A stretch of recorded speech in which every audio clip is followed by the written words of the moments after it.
Hi, welcome to Wags Cancer Journey. I'm Wags, and this is my cancer journey. Welcome, everyone. Thanks for tuning in. I want to, from the bottom of my heart, thank all your support and love that I've been getting through this cancer journey. I really appreciate it. I really do hope that we can help someone else. So, first of all, if you made it here, like, subscribe, get the notification bell. Let's help get this out into the world, into the YouTube world, so we can possibly help someone else. Why am I doing this? For that very reason. Three big reasons why I'm doing this. One, if we can help one other person that might have a question, might be crazy nervous whether or not they want to go through this treatment, we're going to be able to help them out, and we're going to be able to help one person. It'll be worth it if that's all we do. Second reason I'm doing this is I have grandkids, and I want to be able to document this for them. So if I don't make it, they can see the fight and the journey that I took. If I do make it, they'll see what I went through when they get old enough. They're three little wonderful boys, but they're pretty small, and they're not going to be able to grasp all this right yet, except they're going to know that Grandpa's sick and Grandpa's losing weight, but they're going to grow up someday, and then they'll be able to see what Grandpa went through and why he was the way he was. The third reason is I have a lot of friends and family. Again, thank the good Lord for each and every one of you. And what I have for the cancer is going to not allow me to do a lot of talking and yapping in the future, to let everybody know via text and phone calls week in, week out, what's going on. So if I can put this out once a week, I can get everybody up to speed. Everyone's going to know how I feel, what the difference from last week to this week, what the treatments, how much more severe they're getting, and get everybody up to speed without them having to ask me a bunch of questions. And hopefully during the week, then I can get on YouTube and answer any questions anybody may have. I have a great team at UW Health that are behind and helping me. So if I don't have the answers, and I probably won't, but I probably can get them, and through my team, and then I can relay them on. Again, if I help one person through their cancer journey, it makes us all worthwhile. So let's start at the beginning. What is this? It's P16 squamous cell serenoma of the orphonyx, which is your tonsil. It's right here. And you can see this is swelled up. And it's in the lymph-nodes. I've got a bunch of them throughout my neck on both sides, and they have cancer in them, each and every one. And they're going to, because of the size of this, it's not operable, which there's three ways of taking care of throat cancer. And they try not to do what's called the trifecta and use all three. They want to use, 2 or 3, but they don't want to use all three. So in my case, they're going to use radiation and chemo, and the third one would be surgery. Not going to do surgery because of the size. They figure it's got fingers going off and other things, and if that's the case, they would have almost no chance of getting it all, and they would have to do radiation and probably chemo anyway, so they're just going to try to take care of it with radiation and chemo. That's what I have. Now, how did I find out that I even had it? And I'm glad you asked. Well, what the P16 part of this is through a virus, and this is probably something I've had in my body for over 40 years, they figure. And this is what they told me is what happens is you get sick, cold, flu, whatever, triggers the cancer cells we all have in our body, and they start to grow. And in my case, right around the first of the year, I came down with a cold and felt like I got hit by a truck and had a sore throat and sneeze and cough and stuffy nose and, the whole gamut. And little by little, the stuffy nose and goes away, and the cold part of it kind of left, but the sore throat didn't. And it just felt like I had swollen glands, like I had, tonsillitis or something, strep throat, and I really thought it was a bad case of strep. So this went on for a few weeks, and it just didn't seem to get any better, and I would use spray because my throat was getting sore, and some lozenges that numb your throat, and I still use those, and they do work. And anyway, I was doing that regimen, and I had a dentist appointment on a Friday. So I took a Friday off, so I got home on Thursday or Friday morning to go to this dentist appointment, and I had some extra time. So I thought, you know what, I'm going to bop into the old ER, have them check out my throat, give me a prescription for what I figured would be an antibiotic, and I'd be on my way. Well, the doctor said, well, you've had this for a while. I think I'd want to dive into this a little bit more, and wanted to do an MRI, or a CAT scan, excuse me. So I said, okay, I'll do a CAT scan. So we did the CAT scan, and he wanted a second opinion because he really wasn't sure what he was looking at. And it just by the stroke of luck, was a doctor there from Dubuque that is at Dodgeville, Wisconsin, that does ear, nose, throat once a week or once every 2 weeks. Or I was lucky enough that he was there that day. He took a look at the CAT scan, and he took over. He knew exactly what it was, come right into my room, opened your mouth, looked in my mouth, said, yep, you got cancer. He says, you got P16 squamous cell carcinoma of the orphanix. I'm like, what the hell is that? And talk about getting hit by run over by a train. He just matter-of-factly, that's what you got. It's a stage 4. This is serious. We need to do a throat biopsy, and we need to do it right now. I said, well, I gotta get out of here in a few minutes. I got a dentist appointment to go to in Madison. That's why I'm off from work. I explained to him I'm over the road truck driver. And for you folks that don't know, it's what I do. So I'm on the road all week. I can't just bop in whenever, so I don't want to miss no appointments. He says, this is serious. This is life or death. We need to go now. I'm like, okay, you got my attention at life and death. So I went down, and they sprayed some stuff in my throat, and it was weird because I went down to his office then from the ER, and they got me right in. I mean, they just dropped whatever they were doing and got me right in the credit of Iowa County Hospital. They did that. He numbed the back of my throat with this spray stuff, and he got in there with these big long forceps, and he started yanking out chunks of my tonsil. He says, this is going to hurt when the numbness wears off, and it's going to bleed, and you're going to have a miserable weekend. But it's got to be done. He reaches in there, yanks out 2 chunks of my tonsil, sends them off to St. Mary's Hospital in Madison that do all the tests for Iowa County Hospital because it's a small little hospital. And away I went to the dentist. But, I mean, he's blew me away. I just got told that what I thought was strep throat was stage 4 throat cancer. And that he told me what was going to happen, how they were going to take care of it, that he recommended I go to UW-Madison Hospital. Well, my son had an accident a few years ago, had brain injury, and was in UW, and they took very good care of him. So I couldn't think of any better place I'd want to go. So I agreed that I would go to UW. So they're going to refer me down there.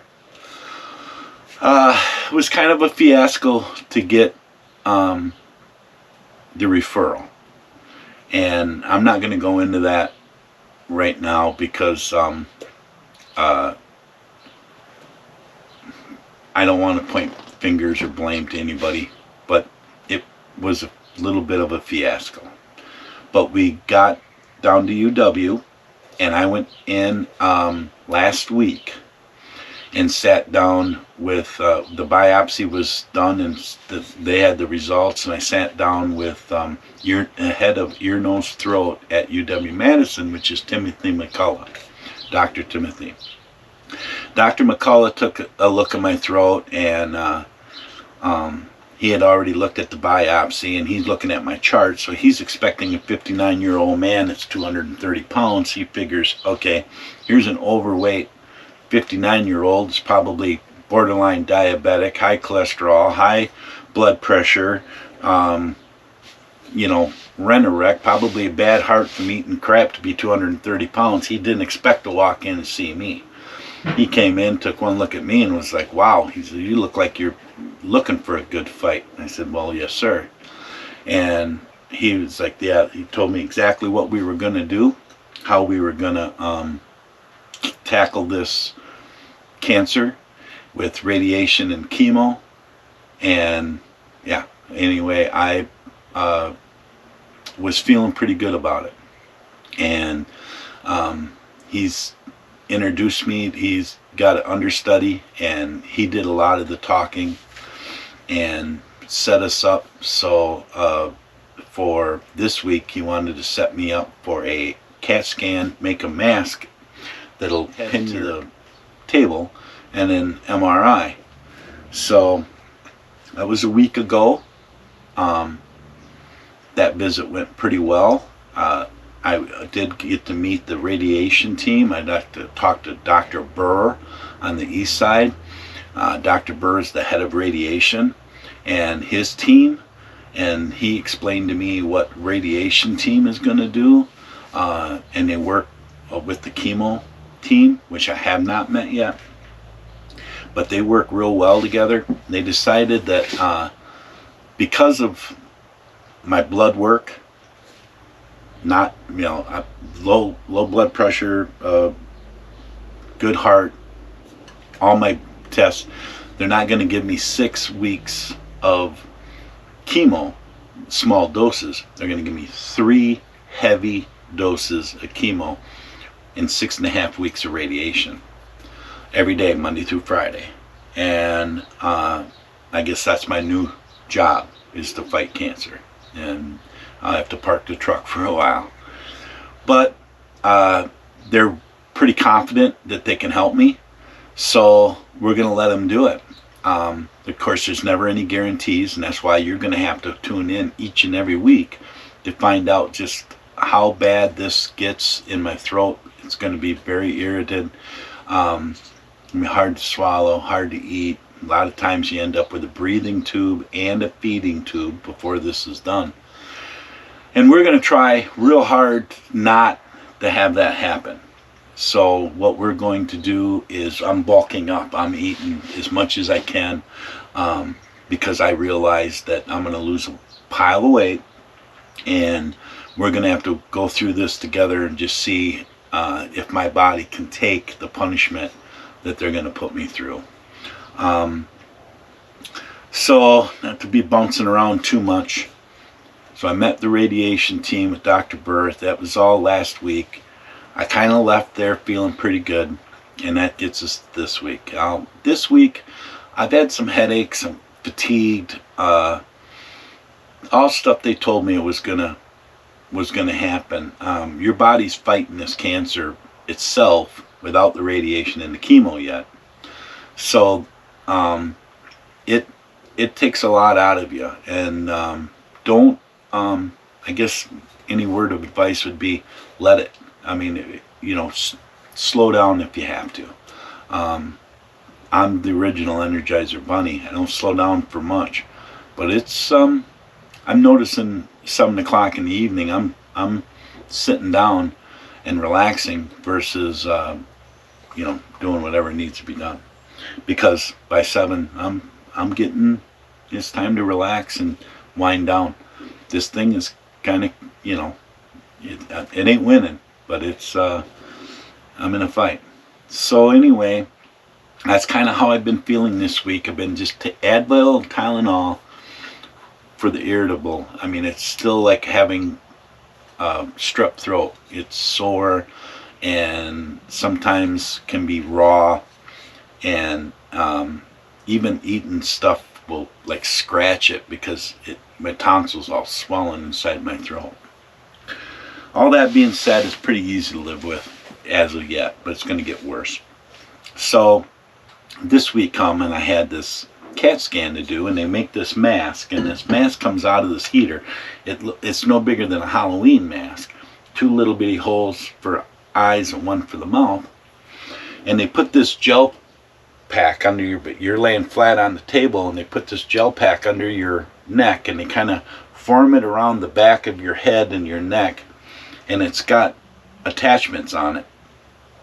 And they get that, and it's warm as well, and it'll cool into place. But then they take this mask, and there's a team of 3 of them, and they all grab part of it and they pull it all over you, and it's webbing, and it's like Spidey's spider webbing, and it just all the way around your head, and attach it to this neck piece, which is attached to the table. Now you can't move, and it goes down to, and you've got these pegs you're grabbing, so it's got your shoulders pegged straight to the mat, so to speak, like John Cena's ready to do a 3 count on you. And I mean, you're pinned down. Then they put a fan on it to cool this thing, because they just had stretched it out over you so it formed fit. And this thing is tight against your face and your forehead, your nose, everything. You can breathe through it because it's mesh. But even when you go to swallow, it doesn't want to move. You know, your throat moves, and it doesn't want to move in there. So it's pretty serious business. And they asked me if I was okay, and I was fine. I didn't like it, but I knew it's something that they got to make, and you're going to have that, through this whole process. And what that does is it traps you in the same spot every day. Monday through Friday, you come in to get the radiation. They can put you down and give it to you in the exact same spot, right where they want to, each and every day. So you got to have this mask. So, necessary evil. We did it. We got done with that. Then they said, okay, since we've got you here, I was on the CAT scan table, we're going to go ahead and do the CAT scan now, which was no big deal. It only took about 15 minutes, and they were done with that. And they got me up, and they asked me if I was okay, and I told them I was. And they said, we can do the MRI in about an hour. Well, it saves me a trip to Madison on a Friday, so I'm like, yeah, absolutely, I'm here, let's get this done. So I went and waited out in the waiting area, and they had a real nice outside in a cafeteria, and we went out there and had a soda, and I kind of just chilled out, and I felt like it really wasn't that big a deal. But they kept asking me, hey, are you sure you want to do this both in one day? It's quite a bit. And I'm like, it's not that much. It's embrace the suck. I'm infantry. We'll get through it. Well, when it's time to do the MRI, I went in, and when they put that fan on me to cool that mask, they blew that fan. I got chilly. So they asked me, would you like a blanket for the MRI? Because this is like 40 minutes. I'm like, yeah. Heck, I could use a warm blanket. So they took my legs, warm blanket, all the way up to my chest. In hindsight, that was a bad move. And then they put the mask on me, which now is hard. And they pinned me down to the table. And I'm in a cocoon. So I had my arms down to my side like they wanted. They put pads in between my rib and my arms. Then they put another pad on the outside of my arms. And then if you ever had an x-ray, they put that big thick like blanket thing over you with parts that they don't want x-rayed, so it won't penetrate through. Well, they had that, but it's for your face.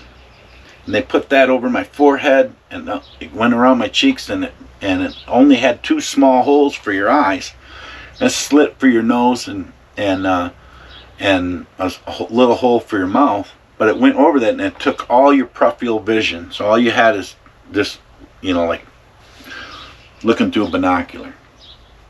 And then they start wheeling you into the tube, and it's just smashing the sides, and they give you this ball. And they told me when I was out on the outside, they said, you get distressed at all, you hit that one time's all you got to do, squeeze it, we'll be in here, we'll get you out. Well, I didn't think much of that. I'm sure I'll be fine. I wheeled in there, and I got claustrophobic. I started to have a panic attack, and I don't have panic attacks. I don't have much anxiety at all, but I started to freak out. I felt like I was being buried alive. So before we even got started, I hit that ball, and like they said, they were there within 3 to 5 seconds, and they started pulling me out, and they buzzed me out, and I'm like, I got to get this mask off. And I was to the point where I'm like, well, I guess I'm dying of cancer, because I can't do this test. I know they need these tests in order for me to get my treatment, but if that's what it's going to take, I'm a goner. There's no way I can do it. I mean, I freaked out. I had never tapped in my life. I tapped. I straight up tapped out. I felt like such a worthless human being at that point. And they said, oh no, not a big deal, happens all the time. I'm like, not to me it don't. I mean, I don't tap. I tapped. I was shaking. They set me out in the waiting room. Well, right away they left. One of the nurses left to go find Dr. Burr and let him know that I couldn't do this. And excuse me, I live next to a farm, and they're farming. Well, they went and got Dr. Burr, and Dr. Burr gave him some things. As I told him, I said, they're going to have to prescribe me something to knock me out. And they said, well, we can't do that because we'd have to have an anesthesiologist with that little mask, and we can't have that inside the MRI, and we can't knock you out. And I'm like, well, but we can give you this medicine that'll sedate you. You'll be in la la land, and you probably will be able to get through this test. I'm like, we got to do something. So they went ahead and got Dr. Burr. Well, they came out and they had this other piece that they wanted to try on me. All right, so anyway, we really thought I was going to have to get these drugs, but they came out with this other piece that was kind of square opening and didn't sit right on your face. But they said in order for me to use this, I was going to have to remain very, very still. Well, it seemed like a pretty good deal to me, because that wasn't that mask that had me pinned down. So would you try that without the medicine? And the reason I didn't want that medicine is it would have disqualified me from driving the truck this week, and I need to make a living. So I went ahead and I said, I'll try this other mask thing. It kind of goes around your head. And they attached that to the table and got it all, but it wasn't sitting right in my face, and I could move a little bit if I absolutely had to, which they said, you got to be very, very still. Well, that I can do. So we went in, back inside the tube, and she said she would talk to me as much as she could to try to get me through it. The lady that did the MRI.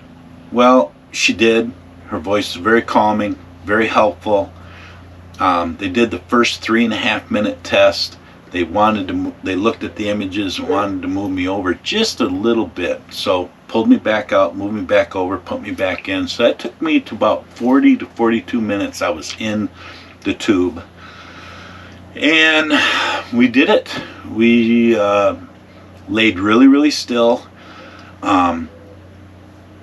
They were able to do their imaging that they needed to. Some of the tests one of them was up to 5.5 minutes. There was a lot of 5-minute tests, a bunch of 3.5-minute tests, but it all added up. I was in there about 40 minutes. So anybody that's going to go through that, when they ask you if you want to do it all in one day, it's up to you. But they're right. It's a big day. Even though I had made it through it, it was very taxing on me emotionally, because I tapped and that I thought, what's going to happen? I had to wear that mask through this. I don't know. I don't know what would have happened. I don't know if that medicine would have been enough to do it or not. So then they pulled me out of the tube and I was free to go. And I have a PET scan then this coming Friday, and that's basically a before and after image of everything, so they can show exactly where the cancer is. And then what they'll do in 6 months, hopefully, knock on wood, if everything goes well, they'll be able to show this is where the cancer was, how much you had, this is what you got now, it's not there, hopefully, knock on wood again. With the good Lord's help, I'll be cancer free. We'll see. Anyway, it's a before for the before and after. But I went down to Madison Harley Davidson, bought an anniversary shirt down there, and their 10th anniversary. And I was just browsing, my phone rings, and it's UW Health. And I was kind of not expecting them to call. But anyway, they told me that they wanted me to see a medical cancer doctor, oncologist, and his name is Trevor Denny, Dr. Trevor Denny, and they want me to see him on Thursday. Now, I'm not sure, because of the imaging, they found some other cancer, and it ain't ear, nose, throat, so maybe this medical oncologist wants to see me to talk to me about something else, some other cancer. I don't know. I don't know what I don't know. So you're going to have to tune in next week after I have that appointment on Thursday, and then the PET scan on Friday to find out what he wanted. It sounds to me like possibly it could just have to do with the ear, nose, throat, and you got to see the medical oncologist too. But Dr. Tim McCullough is a ear, nose, throat oncologist, and I thought that was going to be the only cancer doctor I was going to be seeing, other than the radiation team and stuff, such. So I don't know. I guess we'll have to find that out. We'll have to do it together. Stay tuned next week. Pain-wise, I've been okay with just Tylenol and Advil, not taking a whole lot of that, but it does get irritable. It's going to get a lot worse before it gets better. We're going to hope like heck we don't need a breathing tube, but you're up to date now. This is how I got here. Now from here, these are going to be hopefully a lot shorter videos. I'm just going to let you know what went on throughout the week, how I feel, what the difference was from last week to this week, differences, how I'm able to eat, how much weight did I lose, that kind of business. And we'll kind of get to know this cancer a little bit more together. They told me I'm not going to lose any hair, but I will, which I don't have any to lose. But I will lose a lot of weight, because you just can't eat. That's why a lot of people end up on a feeding tube. So we'll try to get enough nutrition. I'm bulking up now, eating whatever I can to put on some weight. So when I got something to lose, maybe maybe it won't be that bad. We'll have to find out together. But before I leave, I do want to make aware that 22 veterans a day, I wear this bracelet that says 22 a day. 22 veterans a day commit suicide on average. The Till Valhalla Project is doing everything they can to try to end veteran suicide by making it aware. If you can go to the Till Valhalla Project on the interwebs and get yourself a shirt or a hat or maybe a sticker for your vehicle. Every one of my vehicles, everybody knows, has 22 a day on it.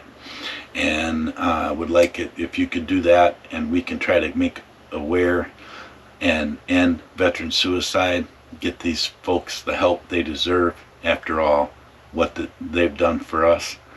I'd greatly appreciate it. But we'll see you next week for Jim's Wag's Cancer Journey. Thanks for all your support and help. I'll answer any questions I can.